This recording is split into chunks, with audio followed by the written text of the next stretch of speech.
แล้วมื้อนี้เราซอฟต์แวร์อินโดนีเซียจะมีสิ้นเกี่ยวกับโปรแกรมอ่าหารค่ายโทรศัพท์เนาะระบบนี้มันก็จะสามารถมีระบบการรับสินค้าจากการจัดซื้อเนาะแล้วก็จะมีระบบจ่ายสินค้าไปสาขาแล้วก็จะมีระบบการรับเครื่องมาจากกันระบบเนาะก็คือว่าเราเห็นไอคอนที่เราติดตั้งนี่เราดับเบิลคลิกเข้ามาเราก็จะเห็นหน้าต่างตรงนี้เนาะหน้าต่างที่เราใส่ A แล้วก็ Enter 11นะครับหลังจากนั้นเนาะเราจะเห็นระบบมันเป็นอันนี้แล้วนี่เราก็ตั้งข้อมูลสำนักงานเนาะข้อมูลสำนักงานเราเขียนใส่ข้อมูลข้อมูลต่างๆเราก็บันทึกมันเราก็สามารถตั้งวันที่การเฮ็ดเวียกว่าเราเฮ็ดเวียกวันที่ใดแล้วก็ตั้งอัตราแลกเปลี่ยนเนาะอัตราแลกเปลี่ยนเราตั้งลงมา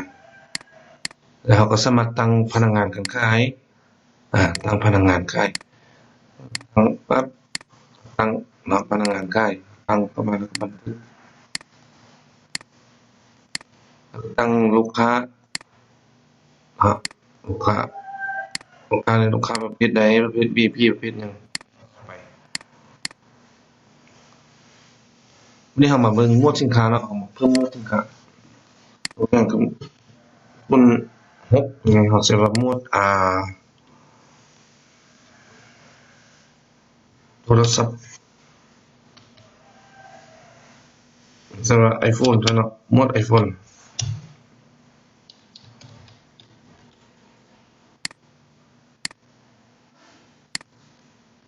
เราไม่ได้เอามาถ้าเรามีหมวดเรื่องของก่อนข้อมูลเข้ามาเนาะถ้าเรามันผิดเราก็คลิกเราก็แก้ไขอยู่นี้มันก็เป็นหมวด iPhone 6สิ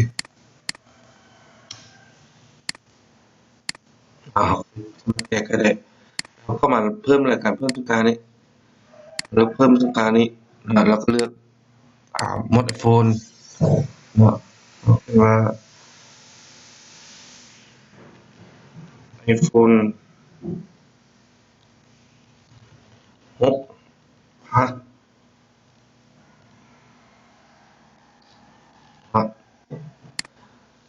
1 2 3 4 5 6หมวดเครื่อง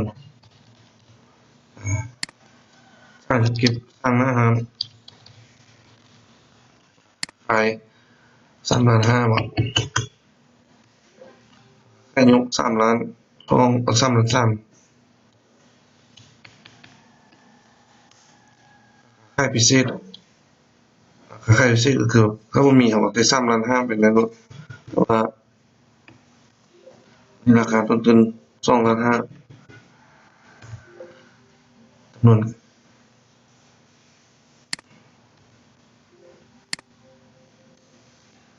จำนวนให้แจ้ง1เครื่องเขาเอิ้นคืนมา iPhone เขาก็จะเห็นอยู่นี้นะวันนี้เข้ามาหลังจากเขาป้อนข้อมูลตรงนี้ไล่ๆเขาก็ป้อนข้อมูลมาเลยป้อนมาเนาะแล้วรับเครื่องจากรับเครื่องเข้าสร้างรับเครื่องก็ปึ๊บโอน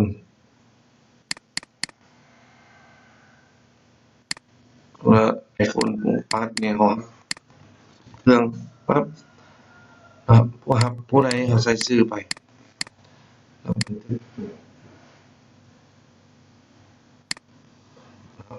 เขาสามารถพิมพ์ระบบใบ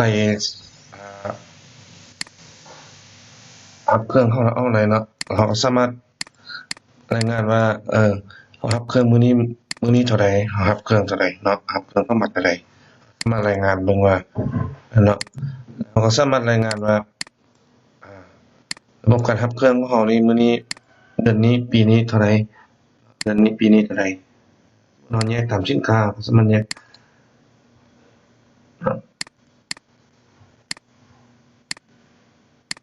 มันแยกได้เนาะเบิ่งรายละเอียดเนาะสามารถเบิ่งรายละเอียดได้ส่วนเขาจะเบิ่งแต่เฉพาะอันมื้อนี้วันที่30 31 รายละเอียดมันจะออกมาว่าเฮามื้อนี้เฮารับ iPhone มา10เครื่องตัวมูลค่าเท่านี้ยอดรวมเท่านี้เนาะเราก็สามารถรายงานซึ่งการได้สร้างของสังคมซึ่งการได้สร้างที่ iPhone เฮารับมามื้อนี้10เครื่องเครื่องเครื่องเนาะใช้เอาเดือนโน้ตบุ๊กนี่มันเข้ามาเดือนเครื่องมามื้อนี้เฮารับ10เครื่องก็เท่าใดออกเท่าใดเนี่ยออกมื้อนี้เฮาลงมาระบบตัวนี้จ่ายออกสาขาก็สามารถตัดสต็อกเนาะตัวนี้จ่ายออกสาขาสามารถตัดสต็อกสมมุติยกตัวอย่างเขาจ่ายออกสาขาเบิ่ง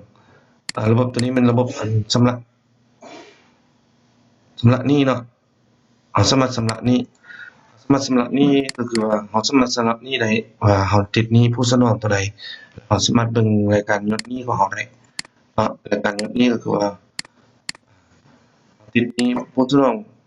เท่าใดติดหนี้ผู้สนองเท่าใดเนาะมื้อนี้เราติดหนี้25นี่ติดหนี้เราสามารถสรุปเป็นบัญชีหนี้ก็ได้ก็คือว่าเวลาเรารับเครื่องนี้เราจะมีสัญลักษณ์ว่า N นี่แปลว่าติดหนี้ S นี่แปลว่าจ่ายสุดเนาะครับนี้เอาเรามาชำระหนี้เบิ่งยกตัวอย่างคือเราชำระหนี้แต่10ล้านมันก็เหลือ10ล้านอยู่นี่เนาะตัวนี้ก็เหลือ15ล้าน10ล้านก็เวลามาเบิ่งหนี้เราจ่าย15ล้านกับ10ล้านที่เราจ่ายไปสามารถสรุปแบบนี้ได้นะครับเอาเรามาจ่ายเครื่องออกสร้างเนาะเมื่อกี้เรารับ10เครื่องต้องไปหาสาขาเอาเลือกสาขาเบิ่งว่าสาขาใดจ่ายให้ผู้ใด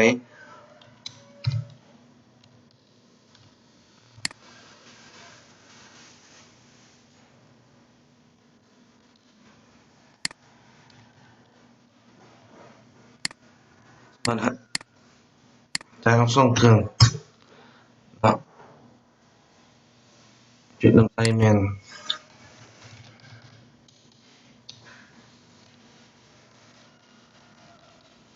สาขาดอนเงินสามารถพิมพ์รายจ่ายสาขาออกได้เนาะมีคือสาขาแล้วก็สามารถรายงานว่าสาขานี้เขาสามารถเบิ่งได้ว่าเขาจ่ายไปสาขานี้เท่าใด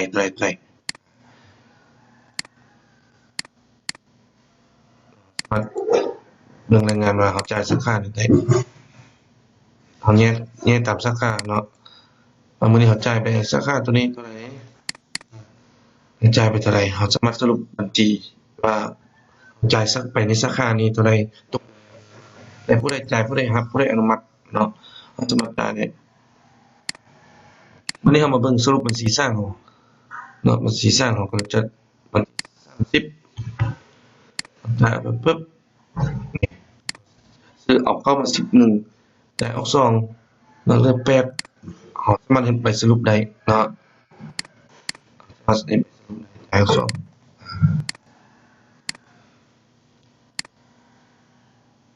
แล้วอยู่ในนี้เขาก็สามารถสร้างเครื่องที่ว่ามันเทียบคุณหรือว่าเครื่องที่ใช้บ่ได้เนาะก็คือว่าเขาสามารถสร้างได้แล้วมันก็ตัดสต็อกคือกันเนาะจากการสร้างนี่เขาก็สามารถว่าเลือกสร้างของว่าจะสร้างตัวใดแล้วเขาก็เลือกประเภทสินค้าเขาก็สร้างตัวใดมันเขาสร้างออกไปเนาะวันนี้เราลองมาเฮ็ดใบเสนอราคาเบิ่งใบเสนอราคาก็คือว่าเอาเลือกลูกค้าคนใดเนาะเฮ็ดปึ๊บ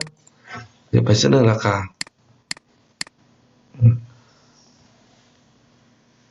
คือว่าค่ายกค่ายย่อยเขาก็เลือกเอาอยู่นี่ใบเสนอราคาเขาสามารถเฮ็ดใบเสนอราคาให้ลูกค้าได้วันนี้เราลองมาค่ายละกันสินค้ากันเขาสามารถมื้อนี้เฮ็ดใบเสนอราคาเขาก็สามารถเฮ็ดเบิ่งได้เนาะวันนี้เราลองค่ายสินค้าเบิ่งเวลาเราค่ายเนาะเขาก็สามารถเบิ่งว่าเขาจะค่ายย่อยค่ายส่งค่ายอาหารค่ายพิเศษเดี๋ยวนี้เขาสามารถ ยิงบาร์โค้ดไปจากหลังหรือว่าเราคีย์เรียก ME ก็ได้เนาะบางทีเราเซ็น1 2 3 4 5 6ออกมาเลยเนาะคีย์ได้ก็ได้หรือว่าเราจะมาเลือกรายการเขาอยู่นี่เลยก็ได้มาเลือกรายการเนาะบันทึกปั๊บแล้วก็ว่าคันสมมุติลูกค้าติดหนี้ถ้าว่าลูกค้าติดหนี้เราก็สามารถติดหนี้เราก็สามารถคิดที่นี่เลยเนาะถ้าว่าลูกค้าบ่ติดลูกค้าจ่ายสดเราก็สามารถชำระนี่เลยถ้าลูกค้าติดหนี้เราก็มูลค่าชำระเราจะมูลค่าที่ลูกค้าชำระตัวจริงถ้าลูกค้ามูลค่าชำระตัวจริงเราพิมพ์บิลออกไปนะครับเราก็พิมพ์บิลออกไปเราก็สามารถพิมพ์ใบแจ้งหนี้หรือว่าพิมพ์ใบแจ้งหนี้ไปจั่งใดเนาะทีนี้เราสามารถพิมพ์ใบแจ้งหนี้เราก็สามารถรายงานได้เนาะ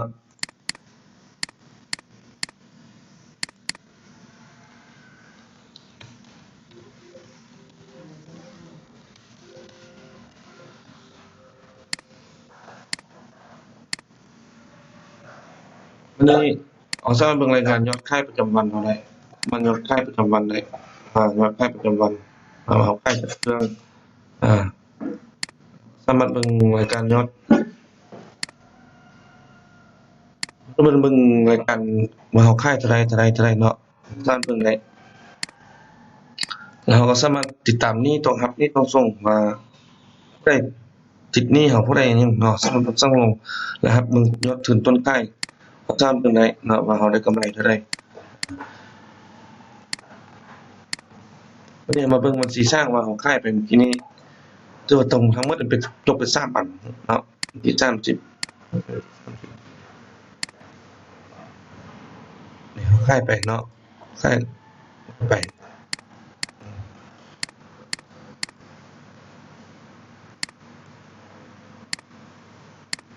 วันนี้เรามาเบิ่งรายการครับการซ่อมแปลงเราขายใหม่เนาะเราขายใหม่เราลองเลือกเบิ่งว่าเมื่อกี้เราเลือก iPhone 6หรือ8เนาะขายปึ๊บแล้ว1เราก็สามารถดึกปั๊บสามารถบันทึกหรือว่าบันทึกปั๊บเป็นบิลเราสามารถเอามาเนาะรหัสตัวนี้เราสามารถเอาไปเป็นรหัสเวลาซ่อมแปลงได้เนาะยกตัวอย่างคือเราขายตรงว่าเฉพาะเลือกแต่รายการนี่มีเอาขาย iPhone ได้เท่าใดเนาะงานยอดขาย30เราขายได้3เครื่องแล้วตัวนี้เครื่องอันนี้เรามายกตัวอย่างคือเอามารับเครื่องซ่อมแปลงมาพิมพ์เลขบิลที่ทำเลขบิลขายเข้ามาว่า iPhone ขายเท่าใดสมมุติว่าอุปกรณ์นำมามีสายชาร์จ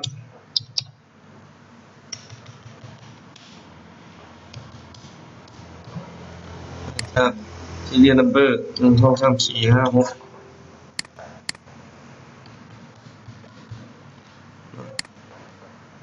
แบตเตอรี่อ่อนมีบอกมายังผู้สร้างซ่อมแปลง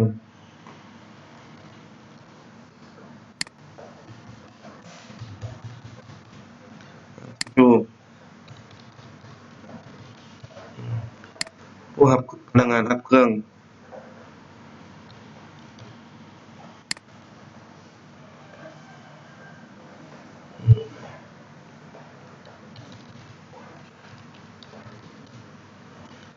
การเปิดบ่ขึ้น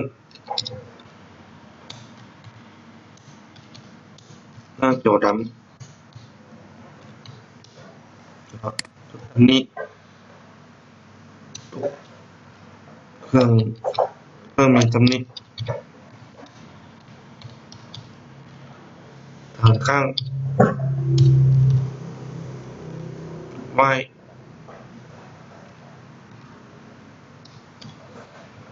เนาะ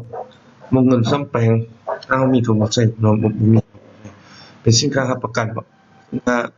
อยู่ในระยะรับประกันสินค้าหมดประกันเนาะสินค้าเป็นบ่แม่นเครื่องหางสินค้าปกติอยู่นี่เนาะบ่ระบบรับประกันบ่แปลง50,000เนาะวันที่รับเครื่องวันที่30เดือน11แต่ตัวนี้มันเวลาเรารับเครื่องนอกร้านเนาะส่งให้ศูนย์ซ่อมแปลงเรากี่เสียนี้เพ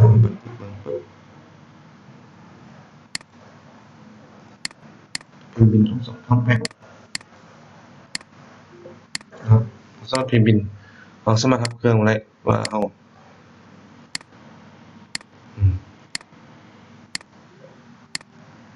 รับเครื่องเนาะว่าเรารับเครื่องทั้งหมดเท่าใดเครื่องเล็กบินเราสามารถเบิ่งว่าที่อยู่ลูกค้าสามารถกดสอบได้เบิ่งว่าเรามาแต่ไสรายงาน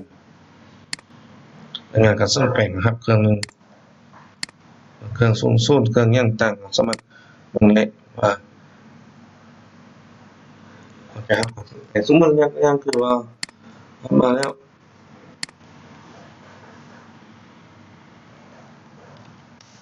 เนาะเอามารับเครื่องอยู่นี่เราสามารถรับเครื่องได้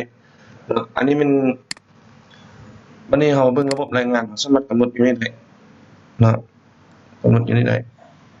แล้วเราก็สามารถว่าตั้งความปลอดภัยก็คือว่าเราสามารถกำหนดว่าให้พนักงานใส่เมนูใดอยู่ตรงนี้เราสามารถติ๊กออกเนาะติ๊กออกเราสามารถติ๊กออกเราก็สามารถเราให้เราป้อนข้อมูลได้อย่างเดียวเราสามารถกำหนดได้เนาะถ้าว่าท่านใดสนใจสามารถติดต่อได้ที่ Lab Software Indonesia เนาะ